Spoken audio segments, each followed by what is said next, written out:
Thanks for joining me. My name is Mike Brusca. I'm a partner at Davis and Brusca, and since I came out of the service in 2009, I have consistently represented families and the elderly in nursing home neglect and abuse cases exclusively almost.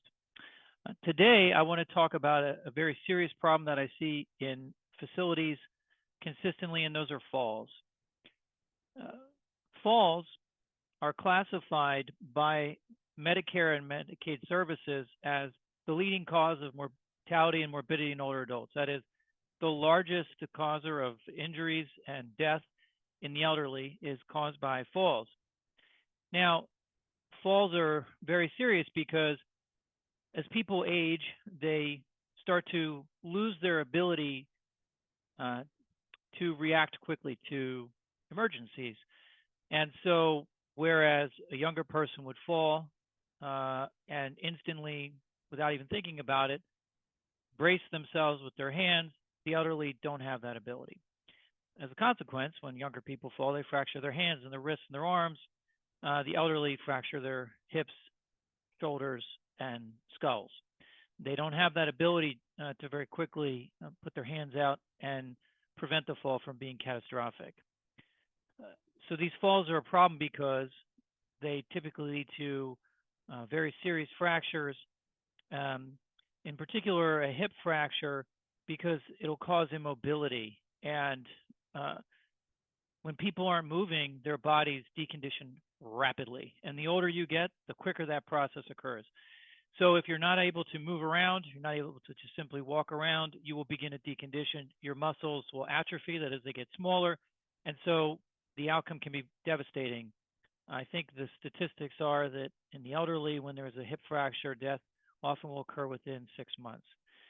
Um, when you do have a different type of injury, it will cause oftentimes a fear of falling, and oftentimes people don't want to walk then.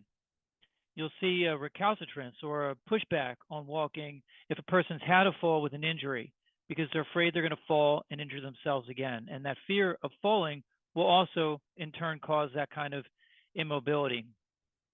Of course, head strikes can be absolutely devastating um, because the head strikes are not softened. Oftentimes, the brain will be injured. It can cause brain bleeds, even when there's no skull fracture. These can be very, very serious. And in particular, I have had multiple cases over the years where people have a fall in the facility. No one in the staff sees it. They just assume the person's okay. They don't do the proper tests like pupil dilation, right, or neuro testing, or they're just not paying attention. That often happens. The person starts vomiting later, and the brain bleed is too large to fix or has already caused the damage.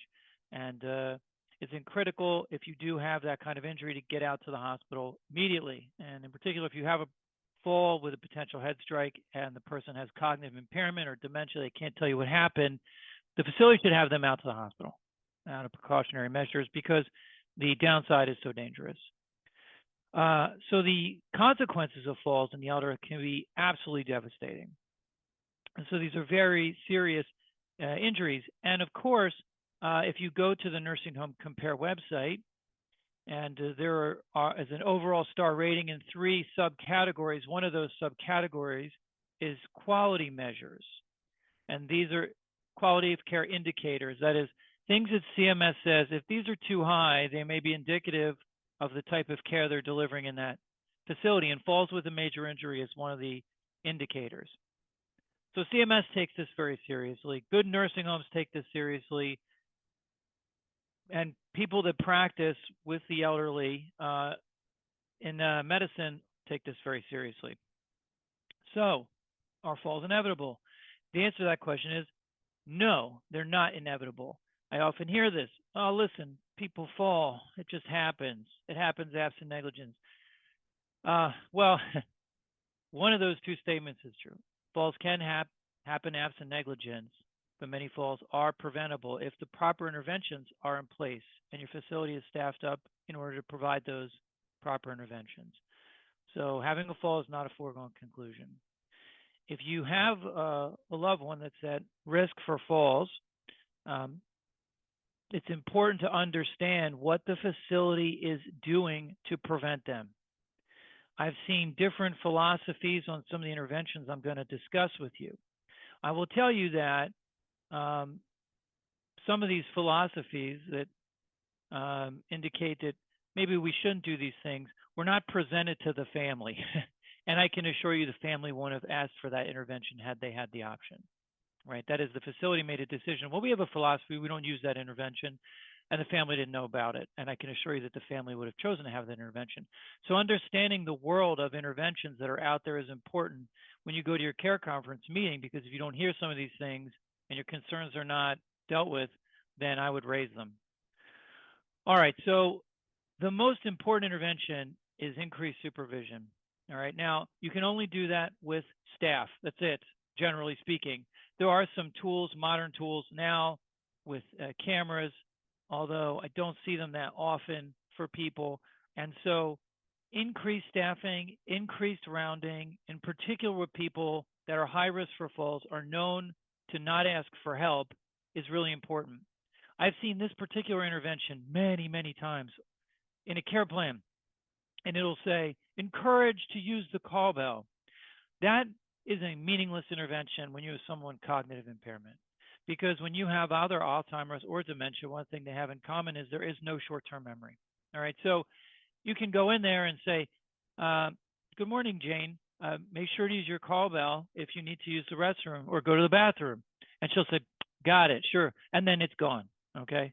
And then 5 minutes later, she has the urge to go to the bathroom and gets up on her own without asking for help. That intervention is absolutely meaningless when you have people with cognitive impairment. I don't know why they write it down. It sounds good, but it is completely meaningless. So you have to increase your supervision on those folks that you know do that, because they will know who does that kind of thing. Which leads me to my next point. Many falls happen when people get up to use the bathroom and don't ask for help. It's very common, very, very common. So one thing that a facility can do is anticipate when a person needs to go to the bathroom and then put them on a schedule where they're doing that. This is a very powerful tool because it eliminates one of the main reasons that people with cognitive impairment are getting up without asking for help, right? So if you know that Jane gets up at around 7 o'clock in the morning, she's going to want to go to the bathroom. So before you do AM care, check in on Jane at this time, make sure she gets to the bathroom. Many people want to go before lunch or after lunch, right? These are very common times when people are going to want to use the restroom. And knowing your residents and having the staff to accomplish that task are critical. So toileting schedule is another intervention that can help prevent falls. Now, the next one I want to talk about are what are called position change alarms. Position change alarms are an intervention, and you will see them commonly in hospitals, where if you have a person that's a very high risk for falls, when they either get out of a chair or get out of bed, an alarm will sound to let the staff know that someone at risk for falls is now walking about and in danger. All right. Now, this particular intervention ties back into my previous one in that the alarm itself doesn't prevent the fall, right? It only notifies the staff that someone is at risk for falls now. So those alarms are only as good as the staffing levels. If your staffing levels are really low, then the alarms, it's helpful, but in the end of the day, the alarm's ability to prevent a fall is only going to rest on the staff's ability to get to that person before something bad happens. So it's linked directly back to the staffing. Now, there's different types of alarms, and before I get into them, I want to say this. I've encountered several facilities recently that claim to be, in quotation marks, alarm-free. All right, they don't use alarms. There has been some literature that they can be viewed as restraints, and so they just made a decision facility-wide to not use them. I have a case now where my resident, who had severe cognitive impairment, was in a hospital with an alarm consistently on, and it had prevented several falls. And she transferred to the nursing home, and they don't use them. Now, no one explained that to the son.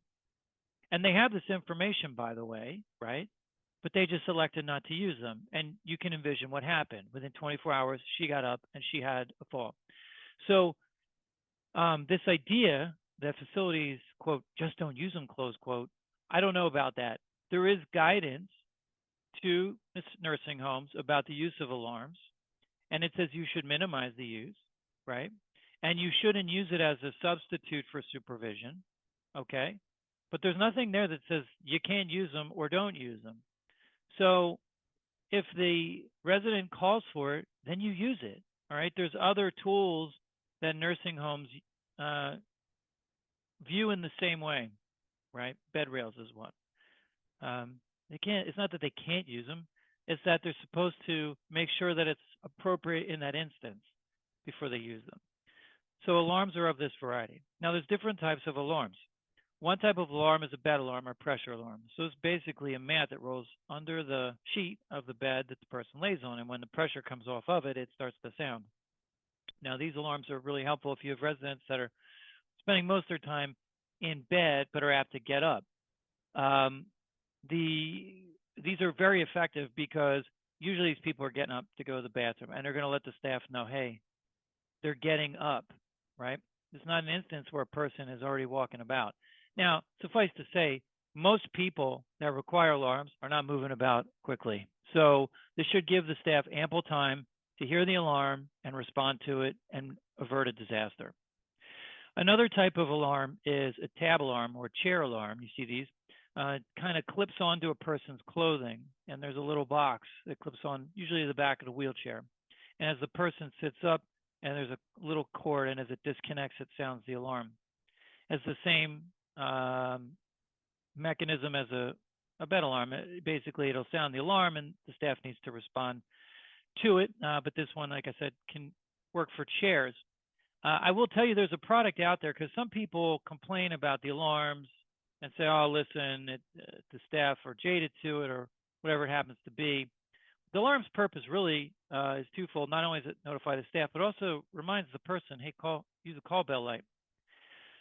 There are alarms that record the family member's voice and remind them to use the call bell.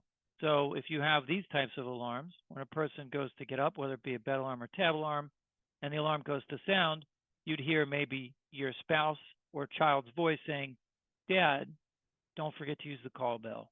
Dad, don't forget to use the call bell. I think these are pretty effective, and they've been on the market for a while. Why they don't use them, I don't have a good answer to that. I'm just telling you these are floating around out there, so if you're at a care conference, you can ask about these. There's another type of alarm where it's a mat on the floor, and the person gets out of bed and their feet go on the floor, then it'll sound the alarm and tell the staff, hey, get down to Jane's room. She's about to get up out of bed, right? There's also motion alarms. These are newer where they sense a kind of motion and they will notify the staff that someone's up and about. So there's different products available out there.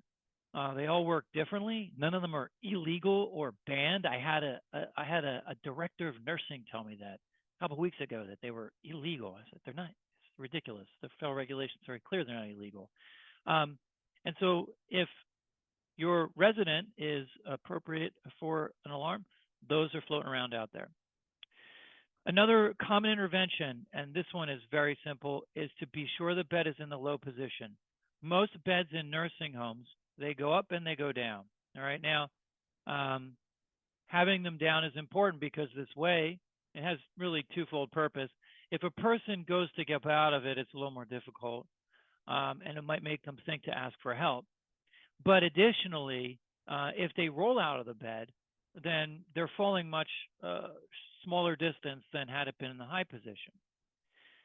Okay, so you might ask yourself, well, why aren't all beds in the low position all the time? That's a good question. The reason is because the staff will oftentimes raise the bed when they have to do activities of daily living when they're with the resident. So that's not unusual, and it's a totally appropriate thing for them to do. So, for example, if they're coming in and they're dressing or they're doing something for the resident, they may want to raise the bed up because this way they're not bent over and putting their own backs at risk, right? But you have to remember to put it back down. I've had instances where they don't remember to put it back down. So keeping the bed in the low position, especially when the person is not supervised, is critical. Another tool you can use is to put the bed against the wall. And in this way, the person will only fall out of one side of it. This can be helpful in addition with the next intervention I want to talk about, but that's another tool that's out there. Like I said, some facilities says we don't like to do that because it's a restraint. And I always think, well, why don't you ask the family about it? Because I think they will be the decision makers in this. And if they want it and they don't view it as a restraint, then let's go ahead and use that. The next tool I want to talk about works well when you have the bed against the wall. It's a crash mat. And when you have a person that's fallen out of the bed, which happens, a crash mat is just a mat that goes on the floor. It softens the blow because nursing homes don't have carpeted floors, and for good reason, right? It's a health issue, right? But a crash mat that's right next to the bed will prevent a fall, if prevent an injury if there is a fall. That is, they fall on the crash mat, it softens the blow. Another tool you can use in this respect is what's called a scoop mattress. A scoop mattress, if you have a person that's tumbled out of the bed multiple times, or even if you think they're at risk of it, a scoop mattress is a little higher on the edges, and what it does is basically it's concave. So the person is in the middle at the bottom of the concave, and then if they roll too far, they're going to come up on the edge of the concave, and they won't tumble out of the bed. And so ultimately, a scoop mattress is an option for a person who's at risk of tumbling out of the bed like that. Similar to the crash mats, but this is one that you would actually wear. They're called hipsters. Okay, it basically is like almost like when I was a kid in high school, I played football. We wore was called girdle. It had pads on the hips and pad on the tailbone, and this is a similar device that they wear. You can wear it under your pants, and basically this way, if you fall, your hip is going to hit the pad in between the floor, so it'll soften the blow. Hip fractures are extraordinarily common when you have these types of falls, and this particular intervention is directed specifically for that. I have seen instances where when there's a major concern for a head strike, people can wear like a helmet.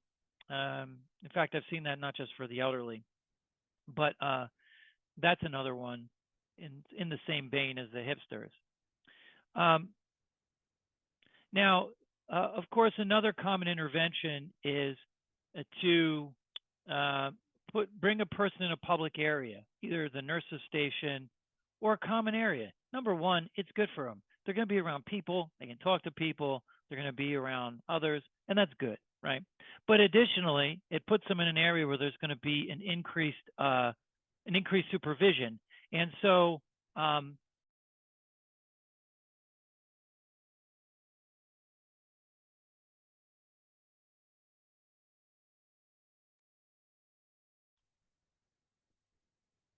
my microphone just muted, so I don't know how long that's been going on for. It just started, Mike, and they can edit this middle part out of the podcast, so you can jump straight back in. All right, before I jump back in, give me 1 sec, because I was talking about the nurse's station, right? Yes. I'll go back and do that, and then there was something. Give me 1 second.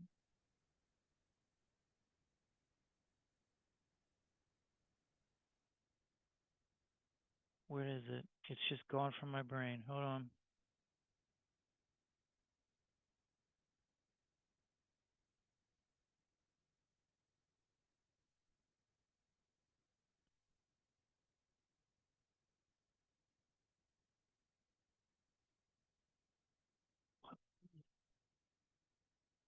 Crash mats, hipsters. Oh, seat belts. That's it. Okay. Got it. Okay. You don't know where I clicked on, do you? Or clicked off? It was literally like within 5 seconds of when you noticed. Okay. All right, great. All right, so as we say in depositions, back on the record. So having people in a public space where they're going to be, there's just more traffic around there. So there's more of an opportunity if you see them getting up to redirect them to sit down. Now, of course, they're going to be in a wheelchair in this issue, if this issue presents itself. So there are some interventions specific to wheelchairs that I just want to finish with. The first is a special one called a high-backed wheelchair. A high-backed wheelchair actually is what it sounds like. The back is much higher, and what this does is it prevents people from going forward too far, right? They're leaning back a little bit. And so this particular intervention can be very helpful. Now, of course, you have to get a high-backed wheelchair, but trust me, the downside is catastrophic. So the facility should go about and get one of these things. So if you have a resident that keeps getting up out of their wheelchair, a high-backed wheelchair is an option for them. Another one's called a lap buddy. Now, what this is, it's literally a tray that clicks onto the wheelchair, and ultimately they can keep their things there so they're not getting up for anything. Now, some people say, oh, look, that's a restraint. I say, well, that's all good and fine, but why don't you ask the family if they would like that? Okay, because ultimately, if it's going to prevent a catastrophic fall, I think they're going to want it. Or at least they should have that option or be able to make that choice instead of the facility making that choice for them. And lastly, and this one is really important to me, I had two friends that were close with me at various times in my life. Both were wheelchair bound. They were paraplegics. These were competent. One man was young, one man was older, but he lived independently. They had seatbelts on their wheelchairs, both of them, right? They both had seatbelts on their wheelchairs. I don't understand that when a person goes into a nursing home, they take these off. I don't understand it. I've been told, no, we don't use these, they're a restraint. Just so you understand, these seatbelts work like one on an airplane, where it just clicks together, and when you want to release it, you just pull up on the buckle, and it slides right out. Or I've seen Velcro ones as well. But I don't understand how these are restraints. I mean, there's testing that you can do with these to be sure a person can open them themselves. But at the end of the day, I've had friends who are completely intact, and they had seatbelts, both of them. And how now we have people that are at risk for falls and wheelchair bound, and we take them off makes no sense to me, because I've had cases where not only people get up and fall out of the wheelchair, but they slide out of the wheelchair and have injuries. So I don't understand this. It makes no sense to me. And I think if you do have a resident that's in a wheelchair, I would definitely ask about this and ask why they don't have a self-releasing seatbelt, because I'm telling you, these products cost about $10. And if that $10 can be used to prevent a hip fracture, immobility, bed sores, and death, then I think it's worth it. So that's something I would certainly ask about, are self-releasing seatbelts for your wheelchair-bound residents. Now, this list of interventions isn't exhaustive, but I've given you a lot of the main ones. Like I said, some of these facilities believe are controversial, but when I talk to family members, they're not controversial, right? People want these things. I mean, I've had instances where a family has asked for bed rails and was told, no, we can't do that. I'm like, yes, you can. You can do it. There's an analysis you have to conduct, but you can do it. But ultimately, the family got to make that choice. And that's the way I believe it should be. If it's your spouse, your loved one, your grandparent, your parent, you should be the one making that choice, or the person should make that choice for themselves, not the facility in advance without telling the family that they don't use interventions that are known to prevent falls. So, like I said, that list is not exhaustive, but those are the main ones. And so if you're going into a care conference, these are the ones I would suggest you ask about, because remember, a care plan has to be tailored to your loved one. Full stop. It is not one size fits all. And so asking about, knowing what the tools are in advance of that meeting can be very important in making sure that your loved one is going to be kept safe. So thanks again for your time and attention.